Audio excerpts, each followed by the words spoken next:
Assalamualaikum warahmatullahi wabarakatuh. Halo, bertemu lagi di pembelajaran Bahasa Indonesia bersama Miss Helza. Pertemuan kali ini kita akan melanjutkan pembahasan soal tryout ujian satuan pendidikan, ujian sekolah atau ujian madrasah, mata pelajaran Bahasa Indonesia. Silakan simak dengan baik video pembahasannya. Selamat belajar!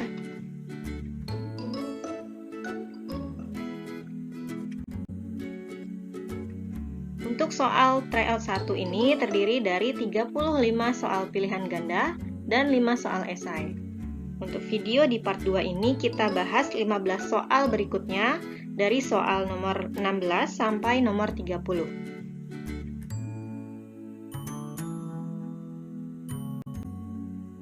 Pembahasan soal nomor 16. Cermati kutipan teks cerpen berikut.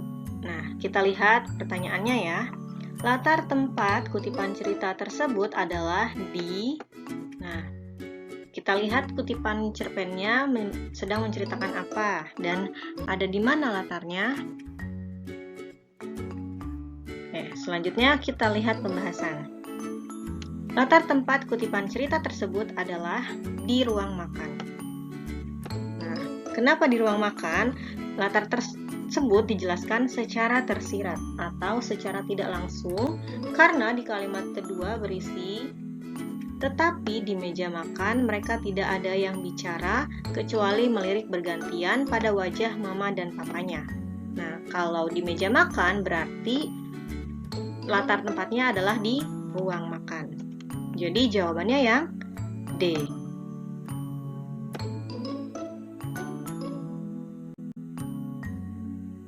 Pembahasan soal nomor 17.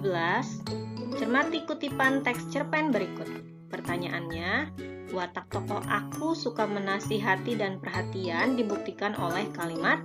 Nah, kutipan ini terdiri dari 4 kalimat. Silakan dibaca setiap kalimat. Kira-kira kalimat mana yang menunjukkan bahwa tokoh aku itu suka menasihati dan perhatian? Oke, kita lihat pembahasannya. Watak tokoh aku suka menasihati dan perhatian dibuktikan pada kalimat 3. Oke, isinya bagaimana? Kalimat tersebut berbunyi, sehat, ku bilang. Baiknya bunda istirahat dulu, nanti sore ku antar.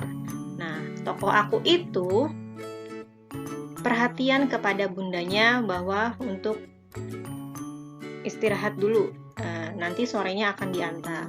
Ya, jadi jawabannya watak tokoh aku dibuktikan pada kalimat C, kalimat 3. Pembahasan soal nomor 18.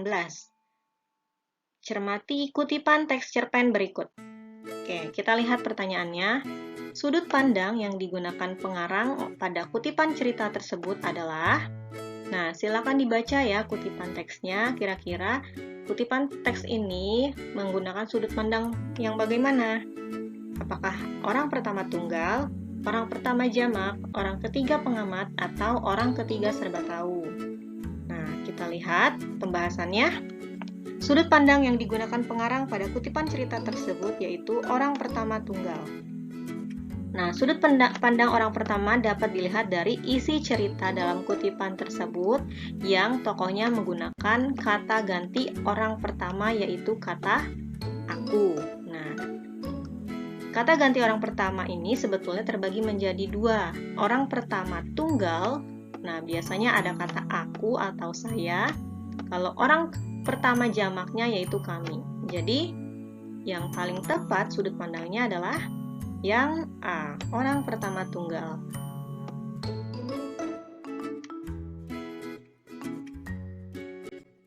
Pembahasan soal nomor 19.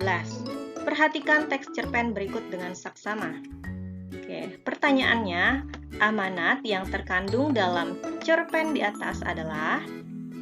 Nah, silakan dibaca ya kutipan cerpennya untuk bisa memahami amanat apa yang bisa kita ambil.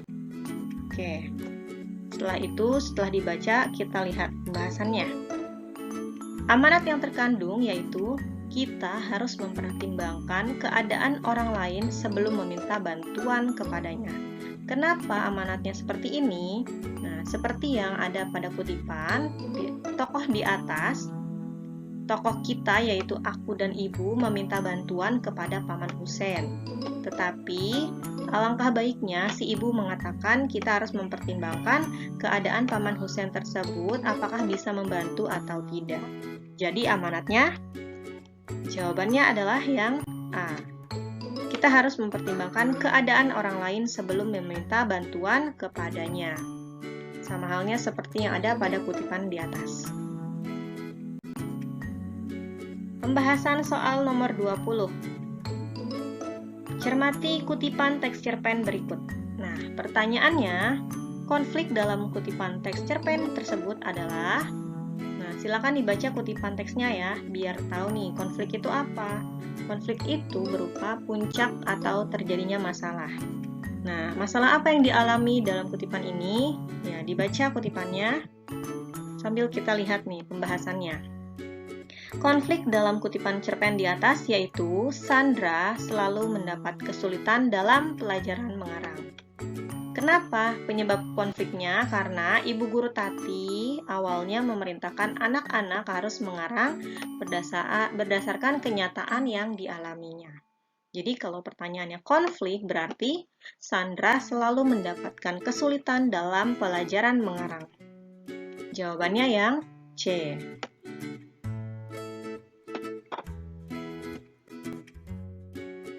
Pembahasan soal nomor 21.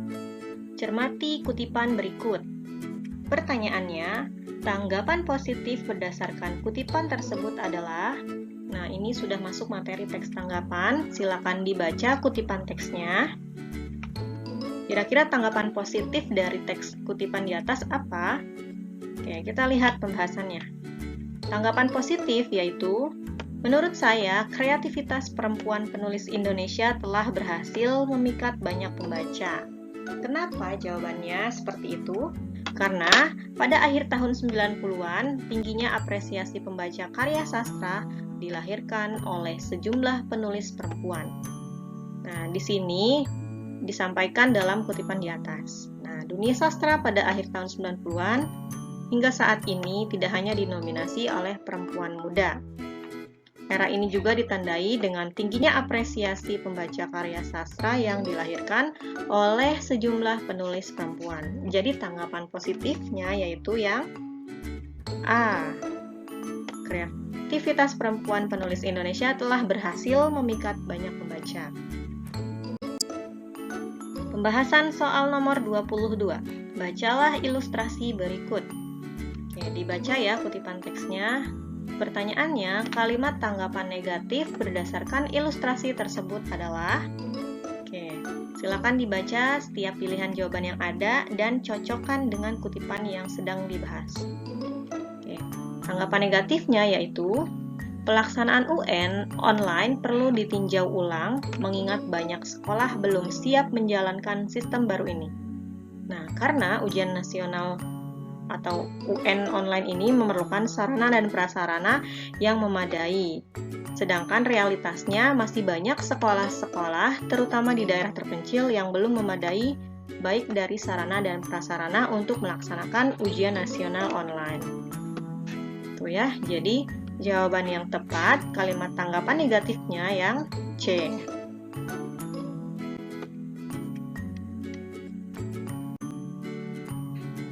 Pembahasan soal nomor 23. Bacalah paragraf berikut. Oke, silakan dibaca paragrafnya. Pertanyaannya, gagasan utama dari paragraf tersebut adalah... Nah, jangan lupa untuk gagasan utama itu cari di dalam kalimat utama. Kalimat utama ada di mana? Bisa di awal, di akhir, atau awal dan akhir dalam sebuah paragraf. Berarti fokusnya pada kalimat pertama dan kalimat terakhir. Oke, selanjutnya kita lihat pembahasannya. Gagasan utama paragraf tersebut yaitu koperasi mampu menyumbangkan sepertiga pasar kredit mikro. Nah, tadi ya, gagasan utama itu inti dari sebuah paragraf di mana isi informasi bisa disimpulkan secara menyeluruh dalam satu kalimat dari gagasan utama tersebut. Nah, gagasan utama tadi ada di mana? Gagasan utamanya ada di kalimat utama. Kalimat utamanya ada di kalimat pertama. Di bawah arus rasionalisasi subsidi dan independensi perbankan, ternyata koperasi mampu menyumbang sepertiga pasar kredit mikro di tanah air yang sangat dibutuhkan masyarakat luas secara produktif dan kompetitif. Jadi gagasan utamanya yang B.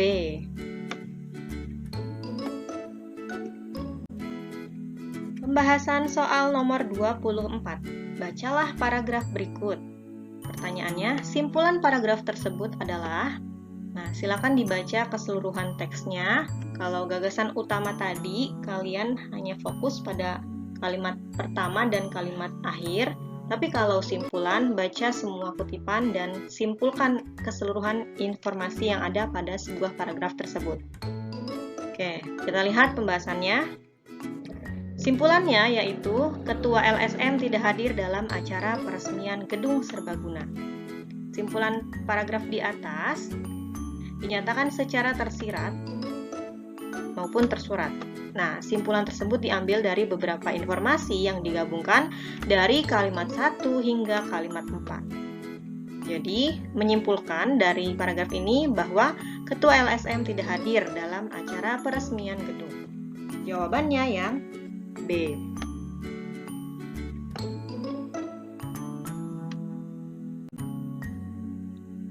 Pembahasan soal nomor 25. Cermati paragraf rumpang berikut. Oke, pertanyaannya, kata baku yang tepat untuk melengkapi paragraf rumpang tersebut adalah, nah yang ditanyakan kata baku. Jadi kalian fokus ke kata yang tepat penulisannya. Nah, di sini ada 3 kata yang masih rumpang ya, apotik, bus, dan antri. Kira-kira penulisan yang tepat bagaimana? Kita lihat di pembahasan. Berdasarkan Kamus Besar Bahasa Indonesia atau KBBI, kata baku yang tepat yaitu penulisannya adalah apotek, bus, dan antre. Jadi jawaban yang tepat yaitu yang D.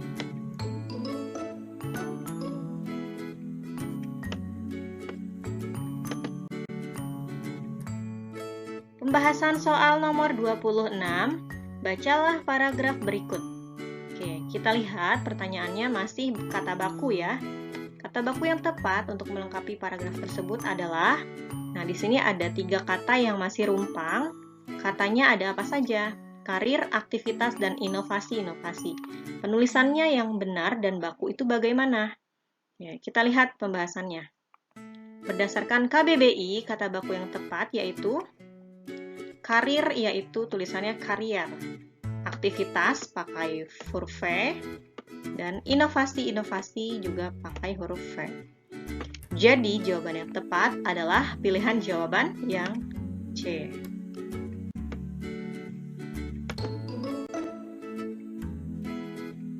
Pembahasan soal nomor 27.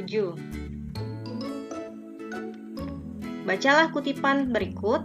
Pertanyaannya, perbaikan istilah pada kata yang tercetak miring pada teks tersebut adalah, nah di sini katanya apa? Di sini katanya kompetensi. Kira-kira yang tepat yang mana? Yang sesuai dengan isi kutipannya? Ya, dibaca kutipannya ya. Sudah banyak orang sukses menggeluti bisnis konveksi.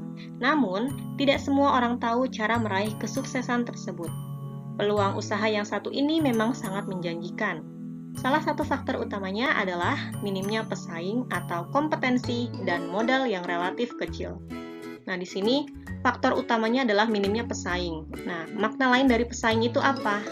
Kalau di sini kan kompetensi ya. Kompetensi itu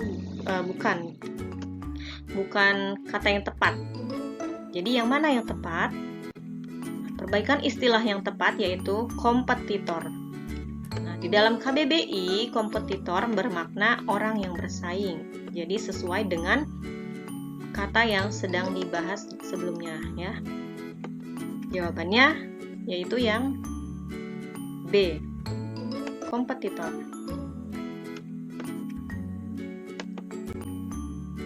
Pembahasan soal nomor 28. Bacalah paragraf berikut. Pertanyaannya, kalimat tidak efektif dalam paragraf tersebut terdapat pada nomor. Nah, silakan dibaca setiap kalimatnya. Di sini ada kalimat 1, 2, 3, dan 4. Yang mana yang tidak efektif? Oke, kita lihat pembahasannya. Kalimat tidak efektif pada paragraf tersebut terdapat pada kalimat nomor 4. Kenapa kalimat nomor 4? Nah, salah satu prinsip kalimat efektif yaitu kehematan. Pada kalimat 4 terdapat pengulangan kata yang maknanya sama, yaitu pada kata sangat dan sekali. Nah, bagaimana kalimatnya di sini? Selain itu, biaya promosi juga masih sangat perlu sekali ditingkatkan. Seharusnya bagaimana? Selain itu, biaya promosi juga masih sangat perlu ditingkatkan atau masih perlu sekali ditingkatkan. Jadi tidak perlu disebutkan sangat atau sekali. Jadi jawaban yang tepat adalah pilihan yang D.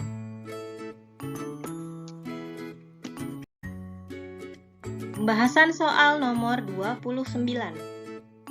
Cermati paragraf berikut.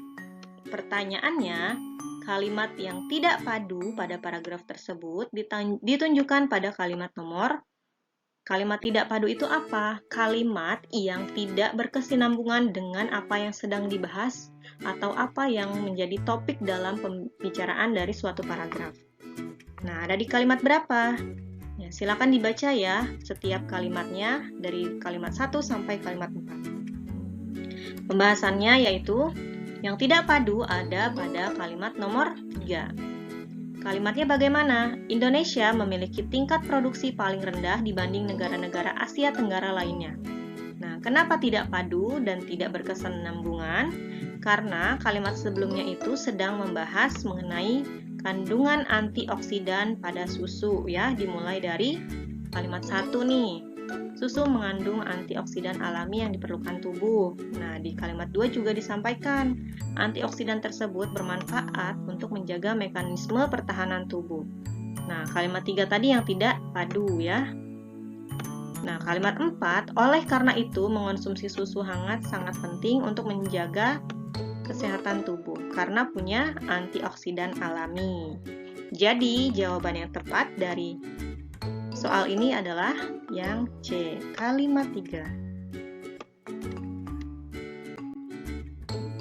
Pembahasan soal nomor 30. Bacalah paragraf berikut.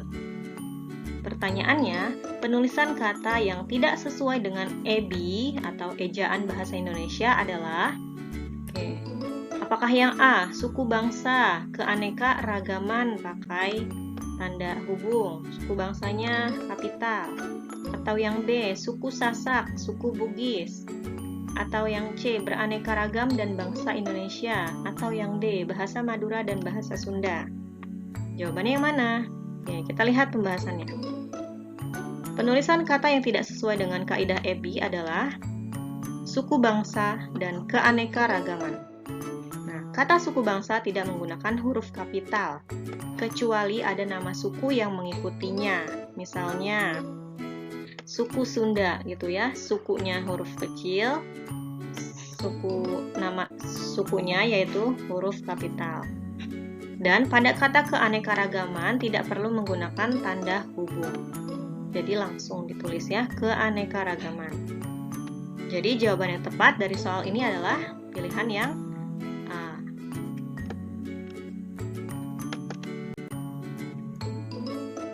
Alhamdulillahirabbil alamin. Demikianlah pembahasan soal tryout 1 ujian satuan pendidikan, ujian sekolah atau ujian madrasah pada video part 2 ini. Terima kasih sudah menyimak dan memerhatikan dengan baik. Mudah-mudahan videonya bermanfaat. Mohon maaf apabila ada kesalahan. Kita bertemu lagi di video part terakhir. Miss akhiri, wassalamualaikum warahmatullahi wabarakatuh.